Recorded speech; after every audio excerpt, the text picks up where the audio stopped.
Great, thank you for inviting me, and it's great to be here. I'm going to take off from where Dwan mentioned about some of the surface reconstructions and dig a bit more into that, but with a clinical eye towards genetic and clinical diagnosis. I have no disclosures. So brain evolution, folding, and function are tightly related. The evolution of the cerebral cortex and its enlargement is primarily by expansion of surface area and folding without a comparable increase in thickness. So it's basically an increase in the number of radial columns. The increase in surface area provides more room for axonal connections, and it's thought that increased connections give rise to higher order cognitive function. And you can see this from this beautiful work from Lana showing these are MRIs of fetal past specimens. And you can see that as the gyral folding occurs after about 18 weeks, you don't see much change in cortical thickness despite the rapid increase in gyrification. And this elegant work by Emi Takahashi, you can get an impression too that as the brain develops and the folds develop, you get more cortical connections. So the folding is driven a lot by the connections between different gyri, those intrahemispheric connections which subserve higher order cognitive function. Now, digging a bit more deeper into this, the first cortical folds are thought to rise from this a human-specific protomac in the ventricular zone, as shown in this cartoon from Akish back in 1988. There's cytoarchitectonic areas in the proliferative ventricular zone that are thought to be under tight genetic control. And then there's migration of these neurons, the radial migration of these primary excitatory, glutamatergic, pyramidal projection neurons that head up to the corresponding column in the cerebral cortex. And you can see that radial migration in this image of a past specimen here. Then you have gyrification or cortical plate expansion, as I showed you with Lana's work earlier. After neuronal migration is almost complete, then you start to get the gyrification beginning around 20 weeks, post-conceptional weeks. Thalamic axons enter the cortical plate after sitting in the subplate for a period of time at around 25 post-conceptual weeks. And there's also rapid dendritic proliferation of pyramidal neurons at around 26 gestational weeks or post-conceptual weeks. So these features together, the thalamic axons and the rapid proliferation and development of cortical connections give rise or work together to give rise to the cortical folding. And you can see that here where there's some radial migration still persisting to the apex of the gyrus here, but you're starting to see cortical connections, subcortical U fibers forming as you're getting the local gyrification. Now, these gyrification patterns are fairly predictable. These are MR images that are created from templates from the collection posted here from the King's College group. And you get initial cingulate, parietal-occipital, and calcarine fissures start to appear on MRI. This is now in vivo MRI, between 22 and 24 post-conceptual weeks, going on to the collateral, central, and supratemporal sulcus. Around 25 to 27 weeks, and then the rest of the gyri come in after that. In vivo legs MRI, or legs pathology, even MRI of pathology by about 3 weeks, probably due to them blurring with the motion we get in vivo MRI. But it is fairly predictable in terms of the sequences. And actually, I just put a couple of the templates up here because this is something that I found very striking. I was making 3D surface models just for fun and to show people to make this more tangible, what we're looking at, because when you do the surface 3D models of a 26-week brain, it's about this big. So it's very dramatic when you're trying to explain to people what you're trying to do. And what I found really interesting is when I created the surface model, the 3D models from the earlier gestational ages, such as this 29-week, this is an average of about 6 to 10 subjects. And you can see very nicely well-defined folds, despite this being an average template. But when you get to the older gestational age, you see a lot of blurring because of the individual variability. So when I was trying to make 3D surfaces from templates more than about 30 weeks gestational age, it all started to blur together. And this is sort of a reflection of what we thought is, think of the sulcal pit hypothesis. And that's the deepening of these first folds, which become the deepest local points of a sulcus, are less variable, have spatial distribution related to brain function, so help define functional arealization, and are under tighter genetic control. So as was seen in those templates, so say for example here, these deepest areas of the sulcus, would be the sulcal pit in these areas that are the deepest portions. And again, those are thought to form earliest and be the most tightly under genetic control. So you can take these MRIs of the brains, get the gray-white junction, do a little smoothing, and use watershed filters to identify these local deep points in the sulci. There's criteria that we've used to define when you merge the different sulcal basins together so we don't get too many and you're not dominated by noise. And this is the work of KOM that you can see in particular. It's described in more detail in this paper here. And different people have different distributions of sulcal pits, and we can use that to start to explore differences in function and development. So for example, what Kehoe's done in fully myelinated older subjects, so we're talking 12 and up, showing that there are asymmetries in spatial distribution that are asymmetrical on the left in Wernicke's area corresponding to language function. The sulcal pit distribution seems to correlate with higher verbal IQ. And also when it's done in different scanners, it's quite robust to different scanner types. So it's a very robust measure that seems to pick up features that are relevant to cortical function. Now, since we started out in the beginning, we're talking about cortical folding, and we want to understand gyral development and genetics, ideally, of early gyral development. So we decided to look at this not just looking at curvature, but to pay attention to, to pay attention to the geometry more. So we take a look at the sulcal pit, we find the depth of that pit. We know we describe its 3D position and then the area of the sulcal basin around it. And then we describe the geometric relationships between these sulcal pits.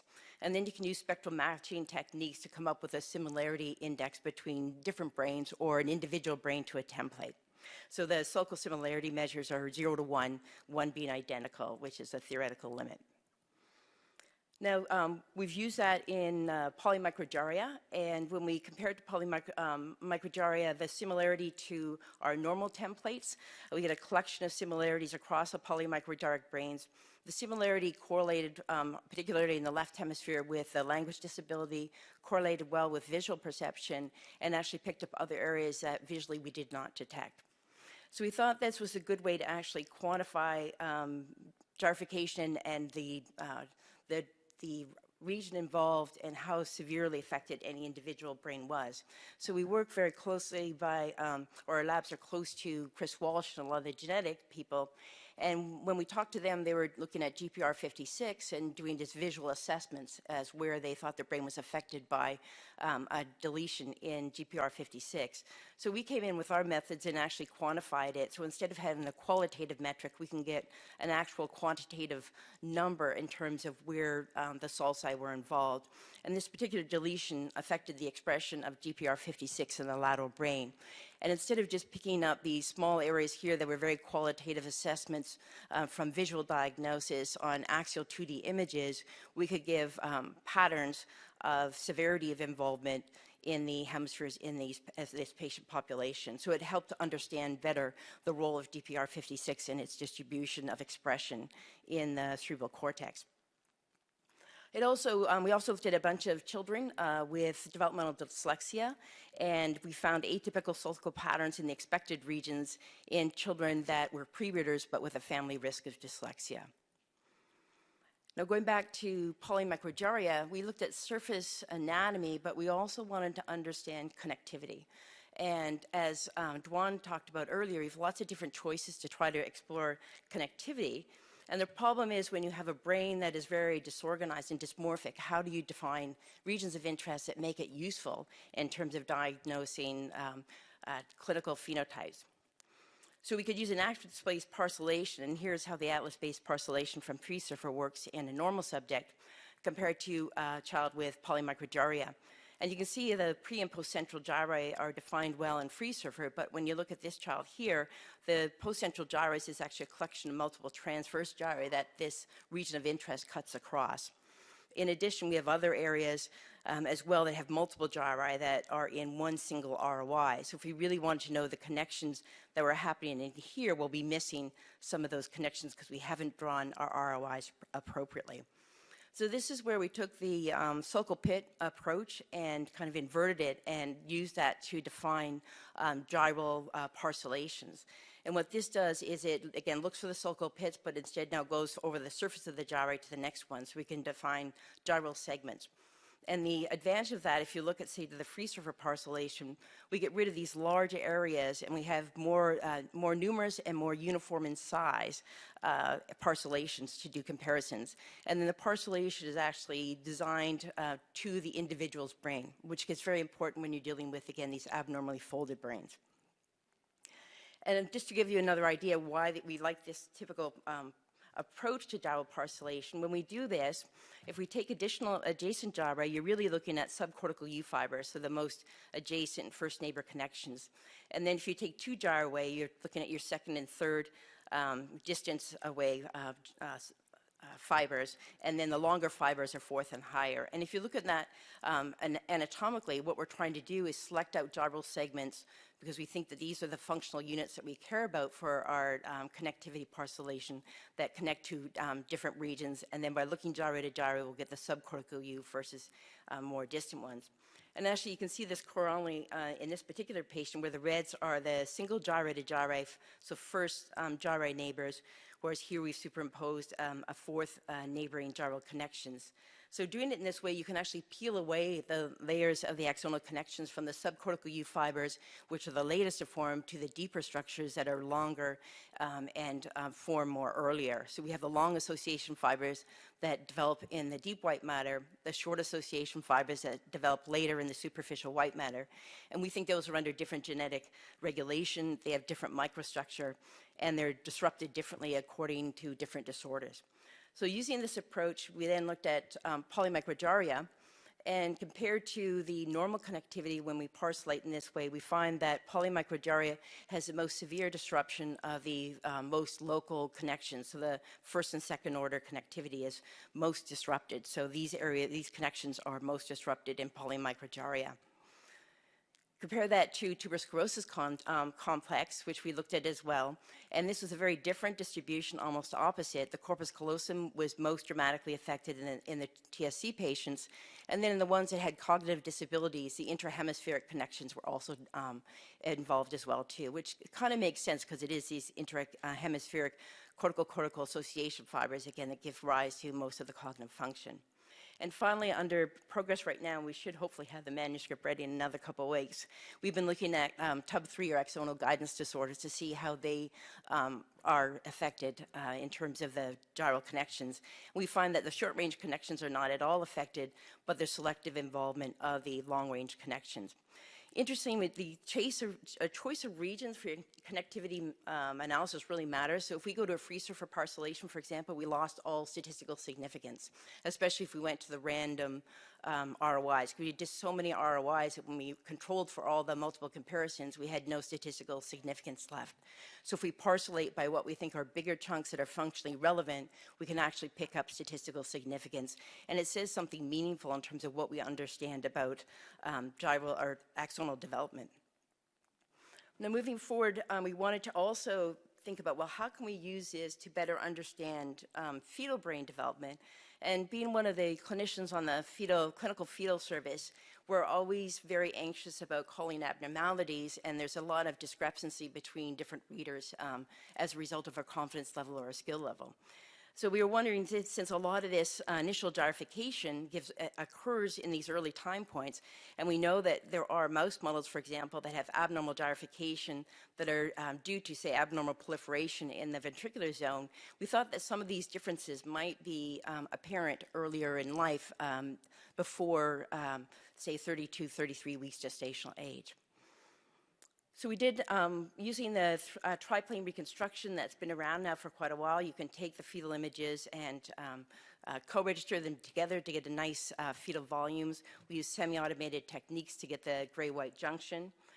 Divide the regions into sulcal basins and ridge points, similar to before. So we have not only a mean curvature map, but we can identify sulci in different regions. So doing that, we then took our templates and we characterized them in terms of sulcal pits and sulcal basin areas. So we have now your templates going from 23 to 31 weeks gestational age. We co-register them all into a normalized space. And then at each individual brain, we compare it to this template brain, and we look for the closest match of those template brains, not pre-expecting that a match to a certain gestational age. So we want to see, given that range of patterns, scaling them so that they're at the same scale, which pattern of gyri match best with any individual fetal brain. So again, keying on 3D position, depth, and area to identify the differences. And when we do that, here are our individual normals. Again, we are comparing location, area, and depth of the different sulci. And these different normal subjects all had high similarity measures compared to our normal templates. However, in comparison, all of these children and fetuses, which we had postnatal MRI to confirm that they had cerebral abnormalities, had much lower similarity measures. So let's just look at one, for example. So take a look at this one right here. You can look at its gyral anatomy compared to this one, which is very close in age, and you can see that the sulcal patterns are very different. The actual image that corresponded to this is the actual 2D image compared to the template of the same age. You can see that there's somewhat prominence of the subarachnoid spaces, but just looking at the 2D images, it can be very difficult to be confident that this is significantly different than normal. However, when we reconstruct the surface and do the similarity metrics, it shows highly significant measures in terms of being different from our normal population. And sure enough, postnatally, this child went on to have very diffuse polymicrogyria. You can see probably here some cysts. This child ended up with CMV, an uterine CMV infection. As compared to, you can see the very different gyral anatomy of the normal brain, which comes from a more normal distribution of sulci at this gestational age. So what we're trying to do is come up with methods that are relevant to individual fetuses that can play an important role in clinical practice to give us a confidence in terms of how different any one fetal brain is from normative development. If there's only minor differences, we can follow it, but we can start to get maybe metrics that are consistent across all different readers, so we can come up with more consistent counseling to the parents and to our genetic staff.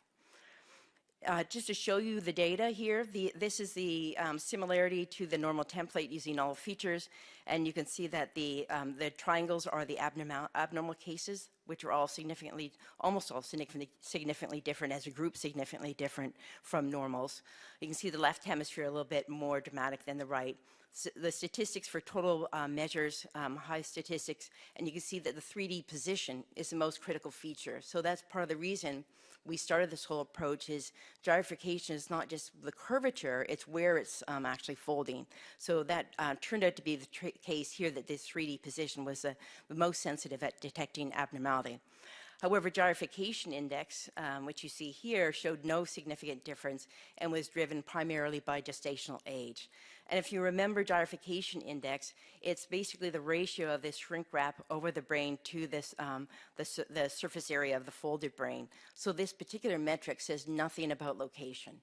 And when you're looking at fetal brains and trying to predict early deviation from normal, location has a tremendous importance, which we're picking up here.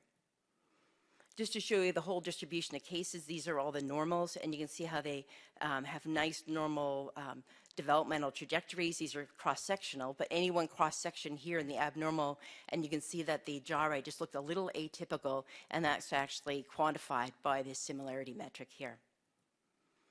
We've looked also at the isolated agenesis of the corpus callosum and find significant differences in the gyral topology as well. It's driven again by the 3D location, not the depth or surface area, but predominantly by the 3D location.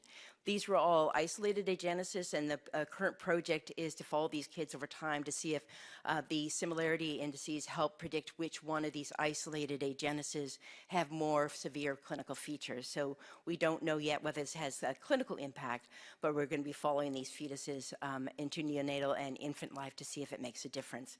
And again, here's the whole collection, and you can see the very atypical looking gyral patterns compared to what we see in the typically developing controls. We're also interested in exploring what we saw in congenital heart disease. So we had a subset of fetuses with congenital heart disease. Prior study by Catherine Limperopoulos and her team had shown that the gyrification index was different in these children, in fetuses, and the surface area was also lower. So we wanted to take a look at our population. We had fewer numbers, only 15 and 15, but we wanted to take a look to see if we can pick up any significant difference with our gyrification metrics. And here are the results here, where we found that, again, the congenital heart disease babies were significantly different from the controls, with all features combined, but driven primarily by location of the developing sulci. And then when we looked at in terms of temporal development, we can look at the first emerging sulci, second emerging sulci, a third emerging sulci, to get a better idea of when that abnormal gene expression or when that environment altered gene expression, to try to pinpoint the time at which these fetuses might be starting to feel abnormal intrauterine environment. And what we found was that the statistics, we got very good statistics for the first forming sulci. We still had significance for first and second combined together, but not second and third.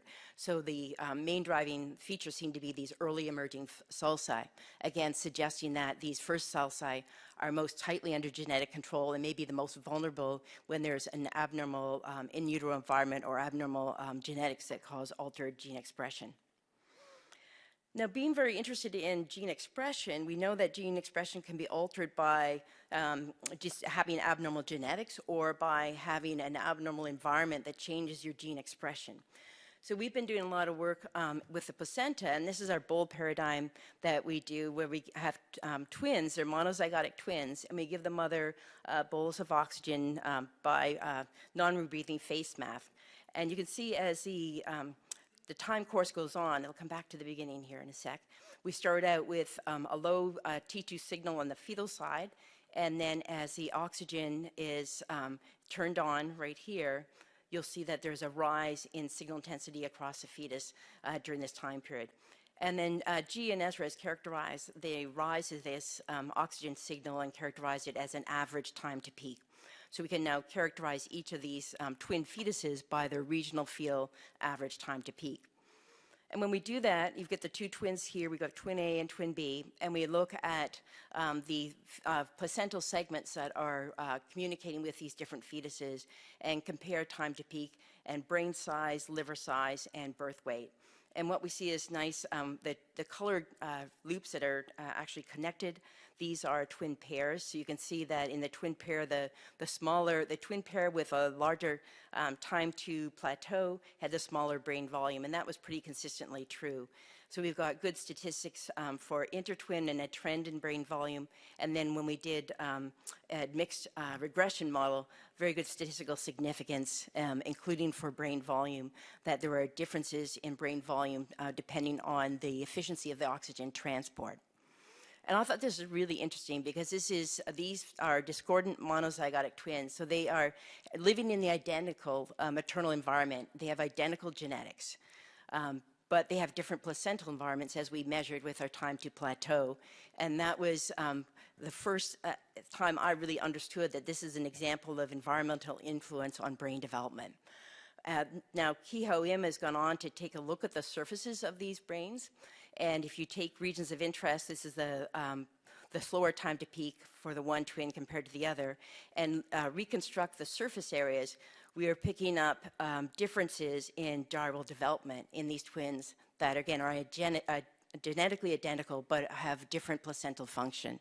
Now, we don't know whether the differences in the gyral folding, for example, you can see the cingulate sulcus is much better, or this is actually under cingulate sulcus, is better formed. We've got very different frontal gyrification. The supratemporal sulcus is also different in these fetuses. Now, whether it has functional implications, I don't know yet. We're still following these twins, but we do get differences in gyral folding, which suggests alterations in gene expression. Again, we don't know whether it's oxygen or whether there's other trophic factors that are also compromised in the same placenta that may be giving rise to these altered gyral folding patterns. Some of this data we're looking forward to try to, just like Dr. Wang's done, to try to correlate with the fetal gene expression. This is work in progress, so we're trying to look at where we start to pick the first sulci and whether we can characterize it with specific gene expression. And in the fetal twins that we're doing now, we're just beginning to get blood work from the umbilical cord so we can look at gene expression in the two identical twins. Now, as Dwan mentioned, motion is always a huge issue, so those triplane reconstructions still fail a significant amount of time, particularly in the clinical workflow. So we want to come up with more robust, accurate acquisition schemes. One of the approaches that we're using is a low-rank modeling approach that was presented by Bo earlier this week. What this shows here is this is a reference acquisition with a conventional acceleration, compressive sensing, and then Bo's low-rank modeling, where we don't get the blurring that you typically get with a compressed sensing, and we get better signal-to-noise than with a Grappa and half Fourier approach with lowest error map shown. So we think that we can get acceleration factors up to about 3. This is retrospective data, so this is simulated acceleration. What's coming up next is when we get back, we're going to try to set this up in a prospective acquisition with the hopes of realizing this factor 3 acceleration. Also, just want to show coils matter, because the more signal to noise, the more elements that you have, the more you can push those G factors and increase your acquisition speeds. This is Larry's 64-channel 20-week fetal coil, and these are the first images off of it, this top row, compared to our typical spine flex array on the bottom. So there's 30 to 36 channels compared to 64. That's a little more form-fitted to the pregnant abdomen. What you'll see here is you don't see much difference at a Grappa of 2, but when we go to Grappa of 5, you can see still a really nice image with Larry's coil, but we're starting to get some image breakdown here on the standard coil. And then we go to Grappa 8, the image starts to fall apart on the standard acquisition, where it's just a little bit of noise beginning here on the coil. So we think we can get go from our standard Grappa 2 is what we're using right now for fetal acquisitions, that we hope to be able to increase that to Grappa 5. And then if we add on the prospective low-rank reconstruction, we're going to hopefully get somewhere between 5 to 15 acceleration factors is the goal. Now, this is work, just trying back from the very beginning. This is a poster that, or a talk that Sylvina presented yesterday. If you remember in the very beginning, we talked about the thalamus and the role of the thalamic efferents as axons as they enter into the cortex, and how they play a role in cortical patterning and setting up cortical-cortical connectivity. So since we can't get cortical surfaces that accurately in our neonates yet, we're looking at the structural segmentation of the thalami with DTI and exploring relationships between structure and function in neonates. And then we can start to look at abnormal neonates that may have abnormal in utero courses to see if they have abnormal thalamic segmentation. And so if we see abnormal thalamic segmentation that occurs early, that suggests there may be something happening in utero. So this is where we went to the congenital heart disease population again, and this is Lila's work with Camillo. They did sort of an automatic segmentation of the thalamus, and this is the normal results, which look fairly typical for thalamic parcellation. Then we found in the kids with congenital heart disease, like others, the volumes of the thalamus were low, the diffusivity was high, and the FAs were low, but we also showed that there is abnormal thalamic organization in a small subset of children that we were, fetuses, neonates, right, we were looking at with this particular approach. So suggesting that part of the abnormal connectivity that we see in these congenital heart disease babies is related to abnormal thalamic segmentation. So moving forward, just to summarize, brain development and structural insights, I think the structure provides probably at this point in time some of the earliest insight into gene expression, which is why we went after curvature and particularly topological patterns of curvature. Structure is important, and to paraphrase Sylvina in her paper, structure constrains function, and function can shape structure. So we need to really explore these two together to understand the interplay between the two of them. Thank you. And I just, one last thing, sorry, I wanted to recognize Kiho Im. That basically what I've done is present all his work, and I just wanted to credit him for really some superb work in taking a look at gyral topology and help us to explore its role in genetic disorders. Thank you.